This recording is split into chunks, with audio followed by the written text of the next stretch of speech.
Welcome to the Ice Turner experience. It's something you can't define, but it's something that you can only experience with me.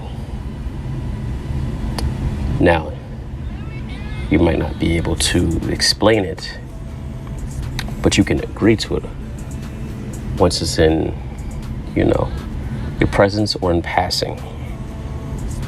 Now, what is it about the experience that caused you to agree with it? Well, mainly calmness. When we look at calmness in motion is being easygoing. So whether you're with constituents, with women, working on calmness in your space will transcend to radiating charismatic energy that's attractive. See, people who are too loud or too talkative will miss out on a lot of things. It's the difference between noise and sound. See, what I've learned to do is to be still in my environment, in my space, by being calm. So your mind and your eyes will be sharp, and that will enable you to perceive a lot more. Now, if I give you an example, you have to be able to notice the difference in body language, as well as verbal and non-verbal communication. Now, there's a difference between careless and carefree. Keep that in mind. And a part of being easygoing is carefree.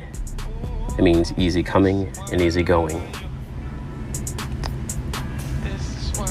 It should be something that is, innate and automatic. See, a lot of things will actually work in your favor when you don't bother as much or at all, because you'll begin to feel and understand serenity. Serenity is something that will linger across someone's mind. Now, if I give you an example, basic science, let's look at something, that you desire, a specific treat. Now, the desire, of the first bite is a 10, while the desire subsides with each bite to 7 to 4 to 1. Now, taking this to, interactions, in relationships, the question is how much time, do you occupy in order to get, optimal gain, since hitting the plateau periods can be costly when you weigh out the consequences. See, to keep things as optimal as possible, it's best to discover the right amount of time to present versus absent to keep things creative or exciting or productive or whatever benefits the relationship.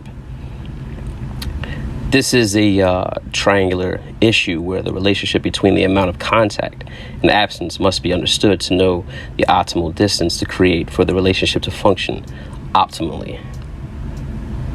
From a monetary perspective, if you have extra funds to play with, the golden ratio between the percent to spend versus save versus invest or trade is always elusive. A great way to architect a strategy is to develop your spending limit. Draw a right triangle. The two connecting lines that form the right angle represents the saving goal, while the other represents the investing goal. Next, draw the line that connects the two. The hyper, intuitive, right? To connect the two lines from the other, and which will be the spending limit. Are you getting this? I hope you are. See, solid empirical techniques you can actually utilize to strengthen your foundation. You have to also be aware of those who utilize numbers and geometry in ways where you can't use it for practical purposes. That's what they say, the people that are green, very cucumbery. Yeah, there's a lot to this. Now that's the mystery inside the mysteries. Geometry is simply an abstract tool utilized to measure the quantity in space. So anytime you're dealing with numbers in space, geometry is the play. Many get tripped up with numbers and with geometry because they mistake numbers and geometric shapes as concrete things. Now, flip that back into what I said earlier, is that no space is secure. Everybody has to play their role. By you playing your role, you will remain within circles. Now in nature, these are great mental tools to count, weigh, and put into proportion. But the methods of something that's concrete and